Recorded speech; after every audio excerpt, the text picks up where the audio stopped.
Welcome back, everybody. In today's episode, we speak with David Roche, who's the founder of Gray Area Consulting.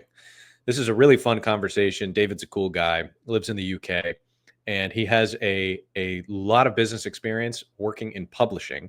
And so we started the episode with me asking him a bunch of questions about publishing because I didn't know anything about the industry. But from there, we start to talk about David's experience sitting on the board as a board of directors. And he's done that for many, many companies. And throughout his experience doing that, he worked with a lot of CEOs, and he sort of developed this, methodology and framework around what a first-time CEO really needs to be focused on in order to be successful. And so once he built that methodology, he then started his Gray Area Consulting business, and that's what he does now. He works with CEOs, especially first-time CEOs, who are trying to level up and be the best CEO they can be. Check it out. David, welcome to the Lion's Den. Thank you very much for having me. Delighted to be here. Yeah, no doubt. So I love having people on the show who have a ton of experience at something that I basically know nothing about. And so I'm excited to talk to you. I want to pick your brain about, you were in the publishing industry for a very long time. I have no idea how that industry even works, how that business works, can you just fill me in on what you did in the publishing industry and sort of how that whole ecosystem functions? Sure. The straight answer to your question is the business model is insane, and you wouldn't invent it now.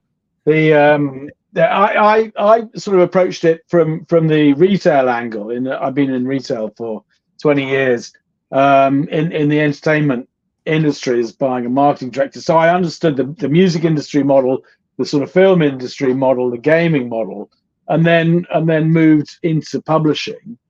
And suddenly you're sitting there going, wow, this is extraordinary. In that within music, for example, if you gave an advance to an artist or a band, you would, as a music company, recoup marketing spend against that and all expenditure around touring and everything else. So to the point where there's probably no cash left for the artist at the end of it, and they're probably all royalty based in terms of their earnings. In the old model, probably pre-streaming, and then you moved into publishing, and there were advances against author when you're signing up an author, and I can understand. In the old days, when it might take, a year or two to write a book, and people would be saying, I can't afford to take that time off work. And the idea of the advance was to give them the ability to take the time to devote themselves to writing that book. But there's nothing against that. Even if the person doesn't deliver the book, there's not, trying to get the money back off them isn't as straightforward as it sounds. But also, if you had an advance on £20,000 of £20,000, say, and I'm based in the UK, so I say it's pounds, $30,000. Why not? And you only sold $5,000 worth of books. Ultimately, that's not a problem. The company, the publisher just sits there and goes, "Oh well, you win some, you lose some," and the whole model. It's sort of based on spread betting. I guess a lot of creative industries are like that, but in the case of the publisher, the odds are slightly stacked against you because probably only 8 or 9 out of 10 books don't actually earn back that advance, as well as the fixed cost, variable costs, and so the one that does succeed has to pay for all the ones that fail. Let alone in the big publishing houses where commercial fiction pays for literary fiction, which will have breakout big books, but it's a bit like the music industry. The music companies, big music companies like EMI or Warner's or Universal, they have a classical music division which probably doesn't make a great deal of money. It's very expensive to put orchestras together, and it's the big pop hits that pay for that.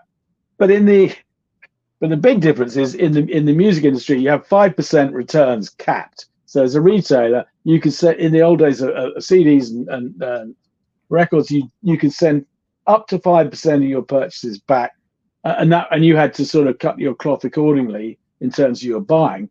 Publishing, 100% sale or return.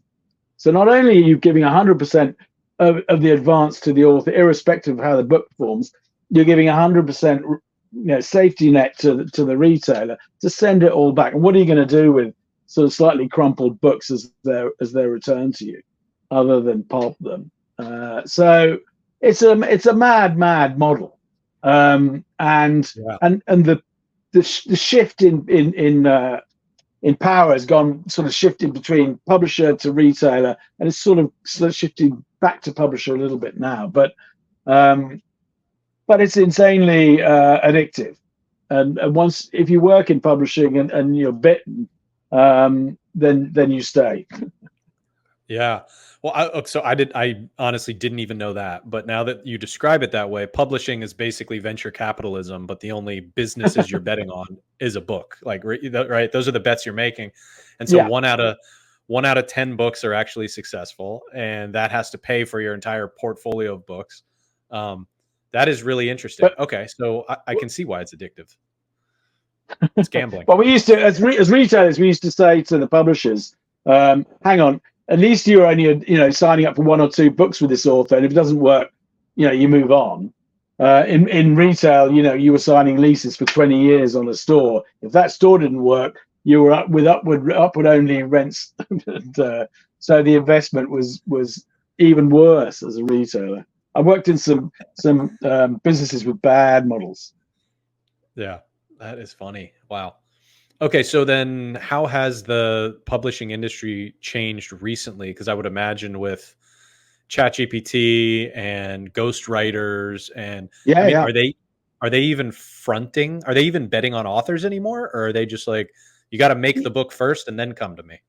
Yeah, I mean, it depends on. I mean, when the market's tough, the focus on tried and tested authors who've got a long backlist and a history that the next release is going to be a big book, sell X 100,000 or million or whatever.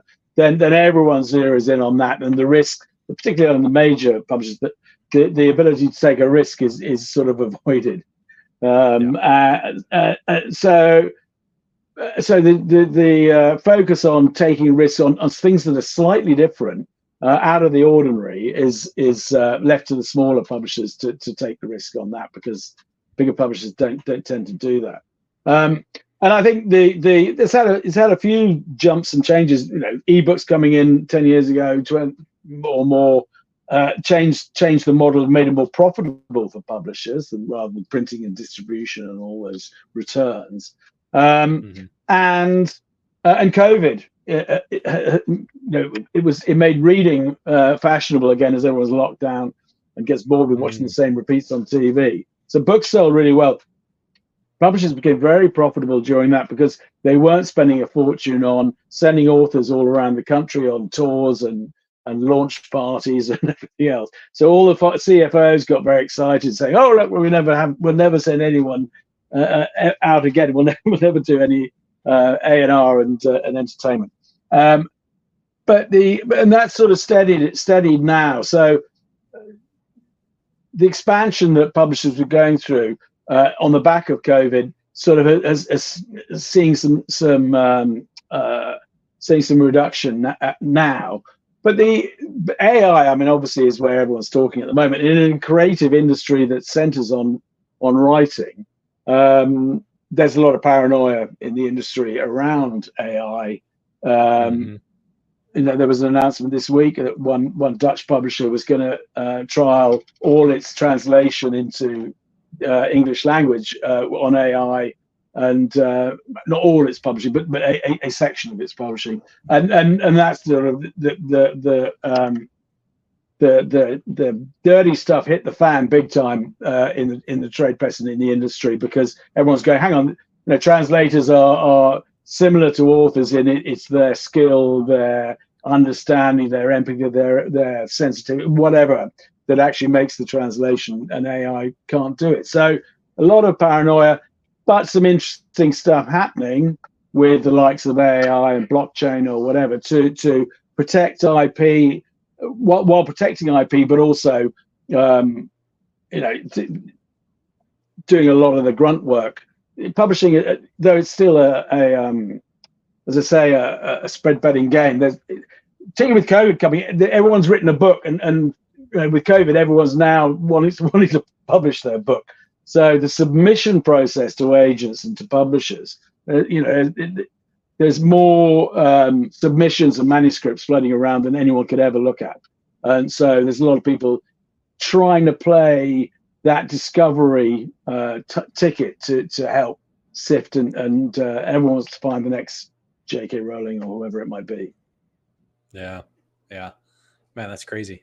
All right, I want to shift gears a little bit to, I was on your LinkedIn page and I was seeing that, so you got all this experience in music, publishing, all this stuff, art, and then you started to sit on the board of companies that looked like primarily companies in those spaces, which would make sense. Mm-hmm. So you start sitting on these boards. I have never sat on a board of directors to date. I would love to hear from you. Like, what is that experience like? And what did you learn from actually sitting on a board or many boards? There's a real journey in I could go on for hours, but don't worry, I'm unstable the time scales here. But that sort of moment, that journey of being an aspiring senior leadership team person, C-suite person, is a really interesting one. And I think understanding the bit of looking back after is you understand how the opportunities you had to make your own luck, and at the time what seemed total luck and triggers your imposter syndrome. You can see why it worked in some cases and didn't work in others, and that whole piece around for me is when there's a shortlisting for, say, your first CEO role or whatever, that chances are everyone on the shortlist can pretty much do the job. And the question is not, can you do the job? It's, can you be trusted to do the job? So often as the internal candidate, you have so many opportunities to build that, but actually you don't necessarily see them at the time. So I would say, being a professional coach and mentor, that having a coach and mentor to be able to shine a spotlight on the opportunities and show them for what they are, and how you can ensure that when opportunities do come along, you're ready for it and you recognize them is a really interesting one. Then there's the appointment that happens, and you've given your C-suite role, first time CEO role, and there's a massive difference between those two. You can be leading huge departments, commercial departments with hundreds of employees that you consider to be the driver, and you think you might be the next CEO in waiting, and actually that's a very straightforward role. Or you might be going to a smaller company, which turns over less than your department did as your first time CEO. And it's the shock of what the difference is. No one can tell you in a way that you comprehend of having the ultimate responsibility, and how lonely that is, and how your relationship with your fellow C-suite SLT changes completely, and how you suddenly have multiple bosses with the board as opposed to one boss. And shareholders and investors and how you need to be able to have a personality and become a key person of influence in the industry you work in as well. And then there's a move later into non-exec directorships or board roles as a chair, and relearning that. And it's very similar, actually, the skills required to a coach, in that it's providing support, it's providing challenge, it's asking really good questions, and it's not necessarily diving in. We had an expression, noses in, fingers out, that non-execs use, and it's quite difficult if you're used to being an exec director for 15 years or more. To suddenly have that, hang on, it's all about you and team, and you're on a course to become a non-exec director, and all they do initially is just tell you, they scare the living daylights out of you, because they just say, under these circumstances, would you be culpable or not? And the whole lesson is to instill the fear that says, as a non-exec director, you are legally as responsible as the CEO, and therefore, if you're not told about something, or you don't read something that you're sent, then tough, you're still responsible. And it doesn't tell you how to change. So I did my coaching to become a better chairman, my coaching qualification, and it was actually as a result of getting really interested in that I started taking on just a handful of clients, particularly in that first time CEO role, to help them, because it made me look back. And then I ended up having a book published this year called Become a Successful First Time CEO, which really made me think about different stages in my career and how all those little elements as you climb up the ladder are very different, and how it's so easy to have the answers later on rather than often, through trial and error, finding the right path when you're going through it. Yeah. Okay, so your time sitting on boards sort of led you to the need to be a better coach, be a better mentor for these CEOs who you were meeting with in these Yeah. board meetings. And so eventually you ended up creating a business around that gray area coaching. And now you actually do that. You coach first time CEOs on how to be a good CEO. But I want to pause on that for a second. I definitely want to dig into that. Yep. But I'm really curious about the board thing. And I think the thing that you just mentioned while you were telling me about it was noses in, fingers out. Yeah. Can you elaborate on that a little bit? And like, how do you draw the line between like, this is far enough in, now I need to like not go any farther in, I need to let the execs do their job, how do you draw the line there? Yeah. I mean, the noses in, fingers out is more for the board rather than the executive team. And every CEO has a different personality and a different level of wanting to be hands-on. Some are, incredibly, blue sky and want business development and creating new partnerships and long-term strategy, and are very happy to leave their team to run. And others are much more towards the micromanagement end of the scale. So as a CEO, my personal preference is always agree the goals and be less worried about how people get there. I did have some conversations when I was a CEO with certain people who would go, "You're so relaxed about delegation, but you're such a stickler for people writing reasonably detailed reports to the board meetings on a monthly basis." And I go, I still don't understand. You're relaxing one way, and then you're a bit of a pain in the ass the way you demand these reports. I said, why do you think I'm relaxed about and giving you lots of rope to go off and come together? Because I can tell from the reports I get that you're actually on target and things are going to be fine. And you learn to give out rope, different lengths of rope to people you work with, and that's why the relationships that you have as a CEO with your direct team, with the wider organization, with the board, are so critical. And no one really helps you with that transition of becoming a CEO to work out who those relationships need to be and how to improve them. And again, with the CEO and the chair, and that's where the noses in, fingers out really comes in.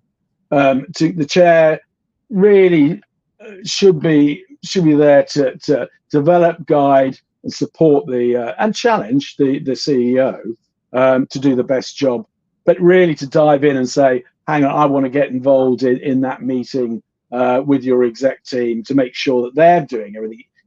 That's crossing the line as far as I'm concerned. And how that relationship develops is really interesting. And you can either see a CEO growing, flourishing, developing as a result of their relationship with the chair, or anger building and frustration and fear sometimes, where that relationship is toxic and it's really not going to work. And that can really end up paralyzing the CEO, and actually that can work its way down the organization as well. Yeah, that makes sense. Okay. So you've worked with a lot of CEOs by now. You've written a book on first time CEOs, so I guess my first question on that, I want to dig into that now and talk about gray area coaching.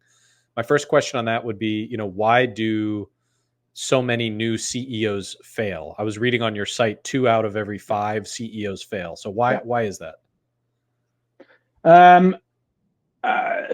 succession planning in some ways. Often, and bizarrely, it's not necessarily the person succession planning for the CEO role. If you imagine that there's an internal candidate who would be fantastic, an external candidate who probably would be fantastic. Less that trust of the external person.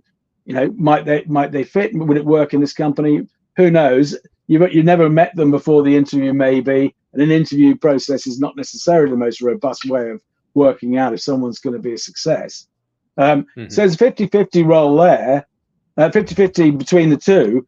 If the internal candidate hasn't worked on their own succession, then it may be that the board is sitting there going, actually, that person is doing a really important job now. We don't want to rock the boat by moving them into the CEO role because there's no one ready to replace them. So let's take the external person on. So that there may be a flaw within the succession and the actual appointment, but to me the biggest one is the transition afterwards, and not understanding, not getting the organization ready for the new person. The new person's thrown into the role. They're struggling to understand what it's like to be to have this ultimate responsibility, where the post room is now as important as your R&D department, and receptions as important as your finance department, and so on and so forth. And everybody's looking to you for guidance, and then the board have appointed you, are whacking you with 100-day plan and saying, and banging the desk, going, right, knock these off. And so you might actually achieve 2 or 3 things, and maybe that's through cracking the whip a little bit, and your relationship with your senior leadership team is based on one person who is smiling at you but thinks they should have got the job and is hoping you're gonna blow up in a minute and go. Another person who probably should have been exited a while ago and sees you as a last chance saloon to be able to recreate the glory days of their career, and at the same time, you aren't building and sharing listening to your teams, sharing the strategy, getting feedback, and building a sustainable development plan and strategy and culture. You're just ticking boxes on a 100-day plan. So all that means the transition is really badly managed, and everybody should want, apart from the one bloke who thought he should get your job or she should get your job, apart from them, everybody should be willing you to succeed as a CEO, because the board obviously should be on your side rather than be sitting there waiting for you to screw up so they can tick you off, and everyone in the company depends on the company's success for their own livelihoods and that of their families as well.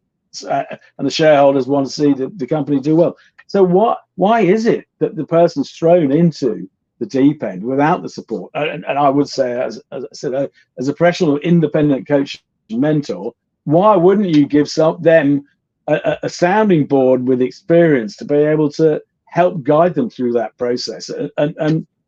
And often it's just the relief of being able to talk to someone with trust, because suddenly you can't, everyone is a risk to open up to internally, whether it's your senior leadership team or your coach, chair, or board. And so it's a massive relief to be able to offload. And yeah, the reaction from the person coming in, that 8 out of 10 have imposter syndrome, but they wear a mask also that says, look at me, I'm incredibly confident, I know what I'm doing, I'm supposed to have all the answers, so I better have all the answers. And because of that armor, everyone's looking at them going, oh, look at them, they're so confident, they don't need any help, they don't look like they want any help, and the whole thing really, instead of becoming a team game, automatically splits from the beginning without those relationships being built. Yeah. Okay. So there's 800 different reasons why CEOs can fail. Sorry, was that rambling? There's booby traps everywhere. Is what it sounds like. I only covered 700 there. Okay. All right. So last topic I want to hit on here is your process when you work with first-time CEOs. I was on your website. You've got a great visual on there that sort of lays it out. So can you kind of walk me through that? It looked like, I believe you had like 4 steps on your process from what I can see in the visual. The first one Yeah, I being, mean, in that sort of product on a page diagram, that's really very straightforward. It's the same as any sort of coaching model, which is, analyze the pain and the problem that the coach is going through, and then come up with the method or the options. Where are you now, and what are the options going forward, and how do you hurdle the barriers that are in the way in order to get to the end point which you're looking for. So I mean, that's pretty bog standard. I think the way a coach and mentor works is slightly different. If you're a pure coach, you're really supposed to only ask questions, and often the juiciest sort of stuff comes out when the person says, I can't think of any other options I have to go ahead and try and improve things, get to where I want to be, or whatever it is. And it's when they run out that then you keep pushing, that sometimes you get the oh, but actually, and new stuff comes out, and that's really valuable. But CEOs are very busy people, and if you've got 10 minutes, I've got 10 minutes left. I've got to go into this book. I need an answer, whatever. Because what else might you do? It's just not going to cut the mustard. So I think having the experience yourself of being in the same place and having done the same journey is really invaluable. And what I find, the thing that I find most amazing is everyone obviously finds it difficult to answer their own questions. And if they saw someone else in the same situation, they'd probably be able to give them pretty good advice about what to do, but can't see it themselves. And that's the whole benefit of coaching. So what I find is when I get that person stuck, and it's difficult to get them out of it. You've been talking about their problems. We're surrounded by their problems. If I go, look, let me just tell you something, a story about something that happened that was, to me, that was a bit similar, blah, blah, blah, blah, blah. It doesn't really matter what the story is. Halfway through, they'll always go, hang on, something you just said triggered something, and I can now see what I think is the best thing. I hadn't seen it before, but now I've got it. And first time it happened, you just go, wow, that was amazing. What a stroke of luck. But but it happens all the time. And I think, there's something about changing the framework of where you are. But to me, you're surrounded by the issues that they've got, because you've been talking about them all the time. You've identified and you're thinking about them. But introducing a new story that's outside of their remit, they immediately go into problem-solving mode. And once they're in that problem-solving mode, they're still surrounded by their own issues. And suddenly there's connections that they find difficult to make before are made. And it happens, as I say, all the time. It's far too often to be a coincidence. And I'm a big fan of storytelling. My book is just full of anecdotes and stories. And to me, some people prefer a list of bullet points in a business book. I prefer case studies and stories, often on how not to do it, because they're the ones that really. And I'm a firm believer of that actually, it's not the data that you're going to remember ultimately when you read something. It's how it makes you feel that's the thing that will stick with you. And so that's my preferred read. I know it's not everyone's preferred read, but my as the book is about relationships, it's in one way, I guess it's easy because there's no right or wrong answer, because the person you're talking to today might be a different person tomorrow with different circumstances at home and so on and so forth. But there are probably some wrong answers, but there's no absolute right answer, because the variable on the other side of the table is infinite. As a result, my editor said, well, your book isn't really a how-to book, it's a why-to book. And I took that, I quite like that. And as a result, someone else wrote, one CEO said, not many business books can pull off being a page turner, a genuine page turner. And I took that as a great compliment, that the stories and anecdotes are something that keeps it alive. Yeah. Okay, so your book is called Become a Successful First Time CEO. It sounds like it's Obviously, it's here for plug. Oh, right. it's radio, So but there's no visuals. okay. So it's a why-to book filled with a bunch of case studies, and after reading it, the reader will understand how they should go about becoming a first-time successful CEO. Is that right? Yeah. I mean, I think it's as much for aspiring CEOs. Okay. People who maybe C-suite, and it's their next role, and it has that making your own luck to put yourself in a position to be chosen, and then how to and managing that transition into Mm, and the relationships you need to be one of the 3 out of 5 that succeeds rather than the 2 out of 5 that don't. got it. Okay. And so then with your coaching business, Gray Area Coaching, do you work with aspiring CEOs or just CEOs? Yeah, I mean, occasionally, yes. They tend to be bigger corporations, department heads, as I say, C-suite.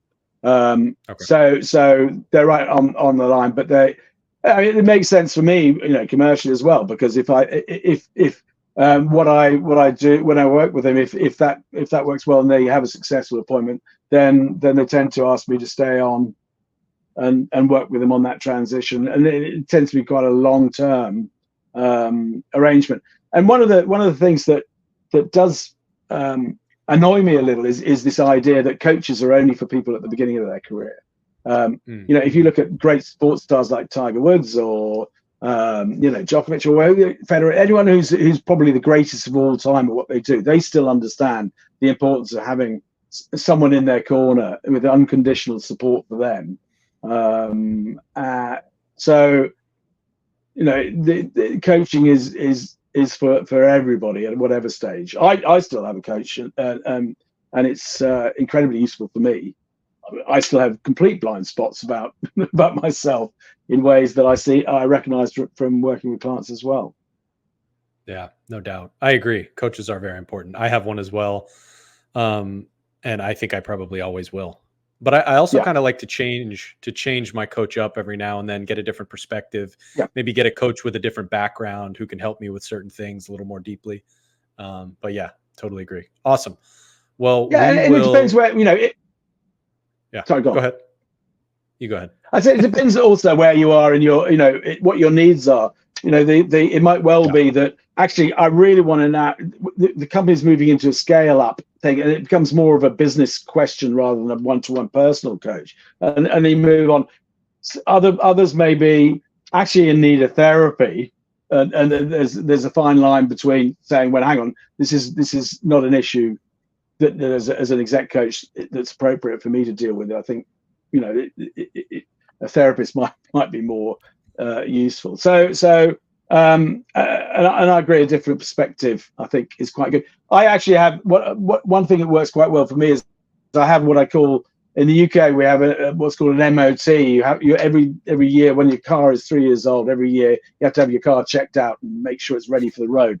And so with people that I have been coaching, I'll have an MOT arrangement with them where I'll check in, 6 months and a year after I've coached them just Mm, to see where they are. And often, you can have a plan working 6 months a year with the CEO, and that diagram you saw, which are the 4 stages. You might be mhm, sitting there planning for that, but more often than not, the CEO I'm working with says, actually, today, I know we were going to talk about this, but my bosses are coming over from New York next week, and we've got this really important meeting. Can we talk about that? And we tend to be tactical as much as strategic, yeah. often because again, it's the relationship working. So if you get that working, then everything else starts falling into place. Yeah, makes sense. Cool. All right. Well, David, thank you so much. For everybody listening, we're going to link to David's website, grayareacoaching.com. On the website, he actually has a quiz that you can take. Are you ready to become a successful first-time CEO? That's a helpful quiz. I took it. And he also has a link on there to his book, which you can purchase on Amazon as well. So definitely, go visit those things, reach out to David. He would be happy to have a conversation with you. And David, thank you for joining me in the Lion's Den. Thank you very much. I just point out for as a UK person that it's Grey Area Coaching, GREY, not GRAY, in case you struggle to find it that way. But it is available on Amazon.com. Awesome. Thanks, David. Good to see you. Okay, thanks so much. I really enjoyed it. Thanks, Nico.